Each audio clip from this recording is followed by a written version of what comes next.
নোয়াখালীর চৌমুহনীতে শুরু হয়েছে হিন্দু সম্প্রদায় শ্রী শ্রী রাম ঠাকুরের ৭৫ তিরোভাব উৎসব।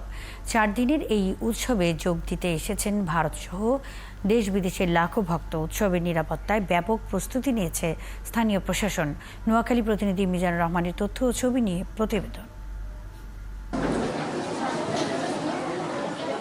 নোয়াখালীর চৌমুহনীতে বুধবার বিকেলে শ্রী শ্রী রাম ঠাকুরের আশ্রমে বেদবাণী পাঠ, গঙ্গা আবাহন, নামযজ্ঞ, সত্যনারায়ণ পূজা, আলেখ্যগীতি সহ নানা আনুষ্ঠানিকতায় শুরু হয় ৭৫তম তিরোভাব উৎসব। শ্রী শ্রী রাম ঠাকুর ছিলেন হিন্দুদের কাছে অলৌকিক ক্ষমতার অধিকারী মহাপুরুষ আর মুসলমানদের কাছে রাম ভাই। তাই এই উৎসবে যোগ দেন সবাই।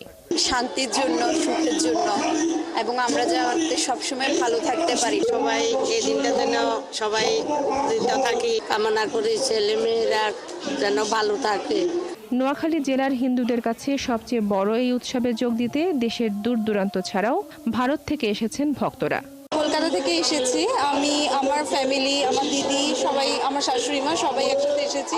দুই দেশের মাঝখানে যে বেড়া কাটাতারের ফারাকটা আছে সেটাই উৎসবে আসলে পরে আমরা সেটা মনে করি না। এবার ৭৫তম তিরোভাব উৎসব স্মরণীয় করে রাখতে আশ্রম প্রাঙ্গণে স্থাপন করা হয়েছে রাম ঠাকুরের ৭৫টি ছবি, ৭৫টি ঘট ও কুলা।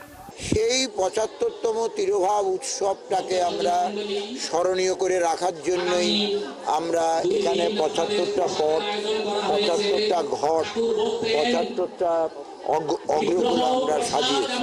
উৎসবের নিরাপত্তায় আশ্রমে সিসি ক্যামেরা স্থাপন সহ বাড়তি নিরাপত্তা ব্যবস্থা গ্রহণ করেছে আশ্রম কর্তৃপক্ষ ও পুলিশ প্রশাসন। 150+ ইউনিফর্মে এবং সাদা পোশাকে সব মিলে অলমোস্ট 2 শতাধিকের উপরে আইন শৃঙ্খলাকারী বাহিনী মোতায়েন থাকবে। আমাদের প্রায় 4 শতাধিক স্বেচ্ছাসেবক রয়েছে যারা বিভিন্নভাবে বিভিন্ন কাজ করছেন এবং চৌমুহনীবাসী তো রয়েছেই। হিন্দু শাস্ত্রীয় পঞ্জিকা অনুসারে অক্ষয়া তিথিতে ডাবের জলে সমাধি স্নান, পূজা আর মহাপ্রসাদ বিতরণের মধ্য দিয়ে শনিবার এই উৎসব শেষ হবে।